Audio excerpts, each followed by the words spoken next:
बलूचिस्तान के शहर सिब्बी से गिदरोशिया पॉइंट के नुमाइंदा सैयद जावेद शाह के मुताबिक सिब्बी में भी शिकागो के मजदूर शोहदा की याद में आलमी मजदूर डे मनाया जा रहा है।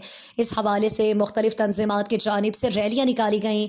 सिब्बी में योम मजदूर के हवाले से मुख्तलिफ तंजीमात की जानिब से रैलियाँ निकाली गईं, जो मुख्तलिफ शाहराहों से गुजरती हुई जलसा गाह पहुँची। एक तकरीब टाउन हॉल सिब्बी जबकि दूसरी तकरीब DHO के हॉल में मुनक्किद हुई। मजदूरों ने इस अहद का अज़्म किया कि शिकागो के मजदूर जिन्होंने 1886 में जो कुर्बानियाँ दी थीं, आज एक बार फिर हुक्मरान हमें इस तरफ मजबूर कर रहे हैं। मुल्क में बढ़ती हुई पेट्रोलियम मसनूआत की कीमतों के बायस मजदूर तबका 2 वक्त की रोटी को तरस चुका। 1 मई योम मजदूर शिकागो के मजदूर के शोहदा की याद में पूरी दुनिया में मजदूरों का आलमी दिन मनाया जा रहा है। इस सिलसिले में सिब्बी में भी योम मजदूर के हवाले से मुख्तलिफ रैलियाँ निकाली जा रही हैं।